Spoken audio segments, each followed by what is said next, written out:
पिछले 24-48 घंटों में इंटरनेशनल मीडिया पर बाढ़ आ गई है इस रिपोर्ट की कि अब तो शांति होने ही वाली है यूएस और ईरान के बीच में। पहले ट्रंप ने कहा था 48 घंटे के अंदर हॉर्मुज खोलो नहीं तो सारे तुम्हारे पावर प्लांट्स हम ध्वस्त कर देंगे, नाश कर देंगे। उसके बाद खुद ही आकर कहते कि नहीं नहीं 5 दिन की मोहलत तुम और ले लो, ईरान जी ले अपनी जिंदगी।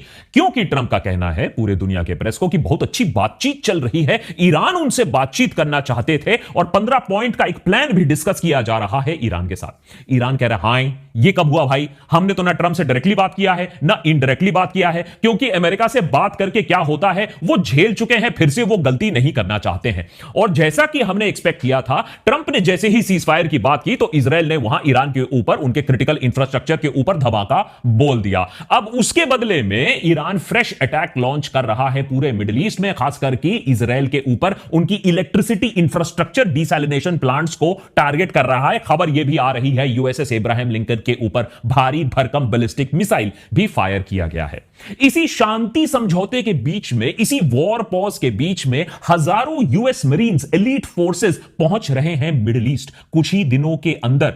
अब सवाल यह उठता है कि सोल्जर्स मिडिल ईस्ट में क्यों जा रहे हैं, बूट्स ऑन द ग्राउंड क्यों हो रहा है? युद्ध तो आप जीत चुके हो, ईरान के पास तो कुछ भी नहीं है दिखाने के लिए, तो फिर आप सोल्जर्स के लाइफ को क्यों रिस्क कर रहे हो? जब यहां शांति की बातें चल रही हैं, 15 पॉइंट का पीस प्रस्ताव की बात हो रही है, आप इजराइल को क्यों अलाउ कर रहे हो इस तरीके का आक्रमण करने का ईरान के ऊपर?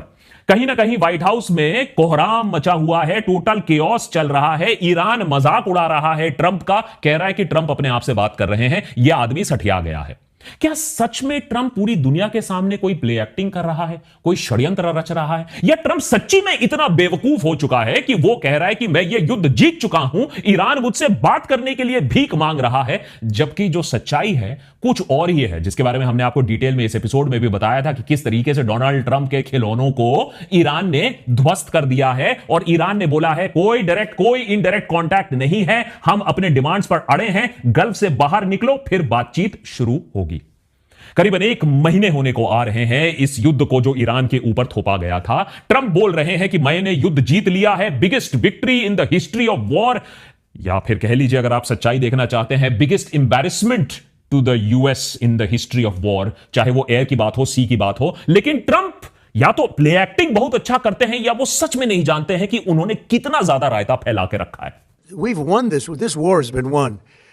The only one that likes to keep it going is the fake news. I mean, the New York Times, you read the New York Times, it's like we're not winning a war where they have no Navy and they have no Air Force and they have no nothing. कभी कभी मेरे दिल में ख्याल आता है कि अगर ट्रंप सच्चाई जानना भी चाहते हो तो उन्हें सच बोलने वाला तो कोई है ही नहीं, क्योंकि उनके आसपास उनसे भी ज्यादा बड़े नमूने घूम रहे हैं। ये देखिए ना, पिग हडसेक क्या हग रहे हैं, देखिए। Was one for the history books, truly.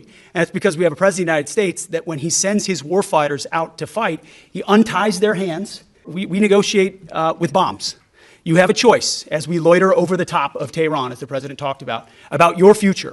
The president has made it clear that you will not have a nuclear weapon. Loiter, क्या कॉन्फिडेंस है? ये कॉन्फिडेंस उस इंसान का होता है जो जानता है कि उसने घोड़ दिया है, लेकिन चिल्ला चिल्ला कर बोलेगा मैं जीत गया हूं, मैं जीत गया हूं।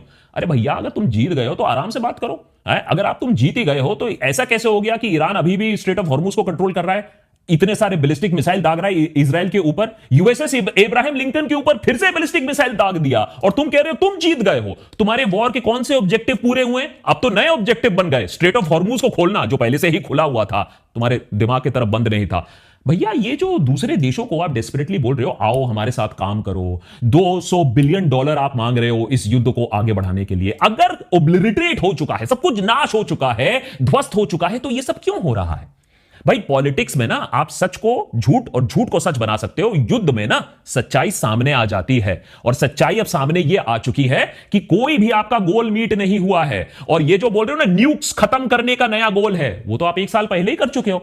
सुन लो, We wiped out the nuclear capability of Iran, obliterated it. It was obliterated like nobody's ever seen before. I would say it's set back permanently. That place is under rock. That place is demolished. They're never going to have nuclear. Decimated. तो Trump से पूछा गया, वो तो decimated हो गया था पिछले साल ही, आपने ईरान की जो न्यूक्लियर फैसिलिटीज थी खत्म कर दी थी, तो अब फिर से युद्ध क्यों हो रहा है? सुनिए क्या कह रहे हैं uncle. Obliterated their nuclear sites last summer with your strikes. Then how can you argue it was an imminent threat now?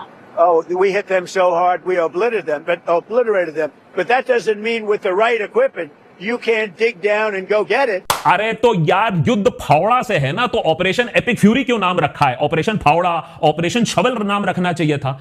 हो सकता है ट्रंप भूल गए हों कि भैया उन्होंने ही सेलिब्रेट किया था ये जो पूरा बम गिराया था। हो सकता है डिमेंशिया हो गया हो ट्रंप को, याद ही नहीं है उनको कि ये युद्ध है या युद्ध नहीं है। People don't like me using the word war, so I won't. But the Democrats go to war. We've won this. This war has been won. उम्र हो गई है अंकल की, समझ सकते हैं डिमेंशिया हो सकता है, लेकिन भाई डुलुलू कैसा है, किस रेंज का डुलुलू चल रहा है कि पुराने आयतुल्ला को मार के नया आयतुल्ला के साथ हाथ मिलाकर हॉर्मुज तुम ही चलाओगे। What about the Strait of Hormuz? Who's going to be in control of That'll that? be opened very soon if this works. How soon? And who's in maybe- control of it? Will maybe- Iran still be able to control the flow of oil? Be jointly controlled. By who? Maybe me.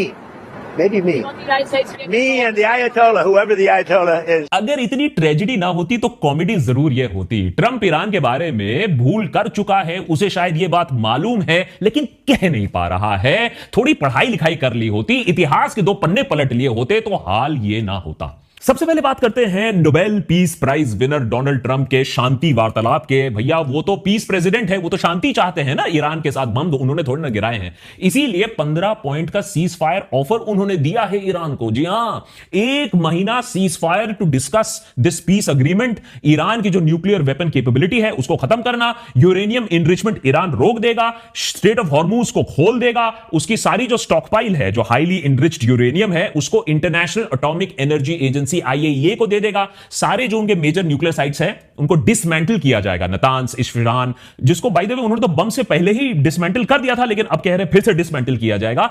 और सारे जो proxy activities हैं, माने Hamas, Houthis, Hezbollah, उनको जो support करना है वो सब ईरान नहीं करेगा। और उनके जो बैलिस्टिक मिसाइल्स हैं उन पर भी, उनके रेंज पर और उनके नंबर ऑफ मिसाइल पर भी रोक लगा दिया जाएगा। तो ये है प्रस्ताव डोनाल्ड ट्रंप का, जो उन्होंने बोला पूरी दुनिया के सामने कि देखिए मैं एस्केलेशन करना चाहता हूं, मैं कॉन्क्रीट स्टेप ले रहा हूं शांति के लिए। तो सबसे पहले क्या हुआ, मार्केट्स एक्सप्लोड कर गए। अगर आप S&P की बात करें तो वो जबरदस्त उछाल देखता है, 6 मिनट के अंदर अंदर 2 ट्रिलियन मार्केट कैप बढ़ जाता है। ऑयल प्राइसेस भी ड्रामेटिकली गिर जाती है। लोगों ने सोचा अरे वाह, कुछ सेंस आ गया है डोनाल्ड ट्रंप में, अब शांति बहाली हो सकती है।